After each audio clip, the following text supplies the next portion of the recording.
Hey there, everybody. Welcome back with the Purplatypus is the name. And today we are doing a unit review for my girl, EDEA. And I don't care if people say I'm pronouncing that wrong. I could read it. Anyway, as always, all the information you're about to find is going to be available in a link in the description. I'm going to copy pasta this link right here, and you are going to be able to find it. And you could find information on every character that is both in the game and many characters that are upcoming. So let's see. Actually, can I make this a better view here if I go zoop zoop like this? How do you guys like that? How does that look? Before I bring that over here, cut off her. You can cut out the picture. She's in the background. All right. So without, well, maybe a camera would be nice. Sir, no. Hey, I'm a professional. All right, there we go. All right, so this, as far as obtaining this character, you know, obviously it's the gotcha, but it's a probably the easiest 5-star to obtain before we get into it. 1,200 gems on the step up banner gives you more than a 50% chance to get her, and that's pretty freaking good. 2,400 gems gives you a 100% chance to get at least one copy. And the reason I say it's more than 50% at 1,200 gems is because you have a 50% chance on the 50th pull of the step up to get her, but you also have a chance to get her, you know, at the normal rate on all those other 49 pulls basically. And the first round of the step up is free, and so you actually, if you do 1,200 gems, you're actually getting an extra 10 pull on two extra free 10 pulls on top of that as well. So probably the easiest character in the 5-star character to get right now so far, which is great. I appreciate it. So first, I like talking about the passives first. I do have this character in game, but just in case I didn't, this is still pretty good to use. First passive, when hit by an attack, 25% chance to gain BP, and you get max 1 BP per enemy per turn. So per enemy per turn sounds like you could, if you had extremely high luck, 3 enemies, you can get 3 BP a turn if they all hit her, right? This is kind of like a key part of her kit. She is very BP hungry, specifically in her final ultimate ability that we're going to be looking at here. But she also, I feel like, capitalizes on this very well. She's good at getting herself targeted, and she uses the BP very, very well. So this is a very good passive. I like this a lot. Third passive, it's 3-star passive. Stealth, 20% damage up when attacking enemy weaknesses. I mean, this is nice, right? Definitely not bad. I'm not sure if this is kind of a Frankenstein character in some ways. Which is kind of weird to say, because this is a I mean, let's talk about the character first, and then we'll kind of do more of the overall breakdown. 2x sword target, single boom, never going to use it. 2 times fire, single target. This is okay. This is a decent shield breaking ability. The power is actually not that bad either, but it's like, that's fine. 1 time sword AoE. It does have, again, decent power, but you're probably not going to use this that much. I mean, it's just probably worse than Fiora's ability to do the double arcing blow, right? 2 times sword single target and self-defense up 20% for 2 turns. I like this. This is one of those abilities that I think is borderline good enough. If with only 3 ability slots, even if with 4, it's not exactly like, I don't know if it quite makes the cut, but it is decent. But mostly because she already has this other ability here. This is just Desperate Resolve, which Gilderoy has. AoE taunt, and you give self magic and normal defense up for 2 to 5 turns based on boost level. So she does have an AoE taunt as a warrior, and she has a double fire attack, and she has a double sword attack, and her final attack is light actually as well. So 3 times sword attack, 85. Actually, let's take, where's Fiora's? Does 65 power, right? So the trifold slash, this is more powerful than the trifold slash by 20 potency per hit. That's pretty fucking hefty. That's 60 extra potency in this ability. Attack is 389, 404. The fact their attacks being different are probably, actually, Fiora, how much magic too? 237, garbage low. 262, pretty low. I really like that all the stats are here. It definitely gives me a better, now that I know like how strong Fiora is at certain things, I definitely have like a good baseline to kind of compare her stats as well. But this being stronger than Spirited Slash, even though she has a little bit less attack, it's not that much less. And I think the 20 potency per hit is going to be pretty nuts. 2 times fire AoE. This is pretty darn good. I mean, right, you're probably not going to be using this for damage most of the time, but having another like Lynette style thing, and then if Lynette hits, lowers their fire resist, this is suddenly doing a bit more damage. These types of abilities, 2 times AoE, are just nice to have, especially if you're fighting against 3 enemies and they happen to all be weak to it. It's effectively breaking 6 shields over the over 3 enemies, which is more than you could usually get, because even like a 4x single target isn't 6 shields, it's still just 4 shields, even though it's targeted instead of AoE. 1 sword single target with a pretty high power and a heal strength.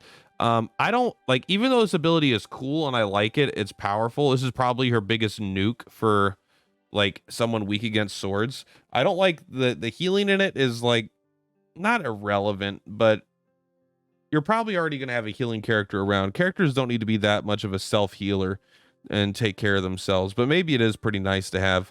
But she has a lot of attacks I'd rather be using to break shields, right? 2x fire, 3x sword, that I don't want. This is like when something's broken, to try to kill it, to just do as much damage as possible.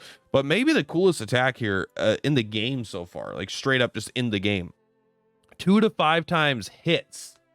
The number of hits is boosted based on the boost level, which is the only other thing that I think that does this so far is your basic attack, right? If you boost an attack times, with 3 extra bravery or whatever, it's not called bravery. What is it? Just called boost, BP.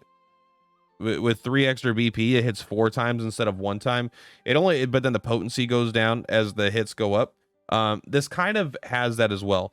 At boost level 1, right, it does 300 power, because it does 2 hits at 150. Boost level 3, it does 360 power, so it does 60 more power overall for a BP, but it gets another hit. And these are random targets, by the way, so if there's one target, it's them obviously every time, but it's just gonna hit randomly outside of that. Very cool animation. Also, I'll show you it in combat. 4 is 420 power, but then 5 power. You can see the potency goes down until you get up to 5, then it goes back up to the first level of boost potency. Then it does 5 at 120, which is 600 potency. So I thought this was 5 at 150 when I first read this ability, and like that was insane, right? That was like 750. But 600 is still very, very good. Right, because it's 5 times 100 plus 20 times 5, which is 100, so that's 600. Very, very cool ability. The only downside about this ability is that it's light damage, and not because it's light, but it's like, this is a warrior with like, this is why I was saying she's like a Frankenstein character. It's just like, she has some really good sword attacks. She has some pretty good, so she's got sword attacks that are good. She's got average fire attacks, like elemental damage fire attacks. She's got the ability to taunt and the ability to self heal and the ability to boost her own defense with some of her sword attacks. And she's also got this, just like her final ability is like a super light nuke. Oh, like awesome ability. So it's like, is she a physical damage dealer? Yeah. Is she a magic damage dealer? Her abilities would seem to think so. Like the potency and power of this ability is really high, but it's not like her stats are really lent to this. Now, maybe it doesn't use magic attack for some reason. I'm sure it does, but her magic stat is kind of low for this kind of ability. Like this would have been sick on a det, probably would have been insanely overpowered. I think this ability is really, really good. I think it's one of the coolest abilities in the game. I think it's a really good ability, but it's not like quite as insane as it looks at a glance, because of the, her magic stat is 120 points lower than that. So you'd have to compensate it maybe with a bunch of equipment. But this character, even though they are kind of a Frankenstein, as I was saying, I think they do everything well. Like this, I think this is a character that just kind of fits everywhere, right? If you want a sword user, you want a fire user, you want a light user, you need a taunter, right? This character kind of just does.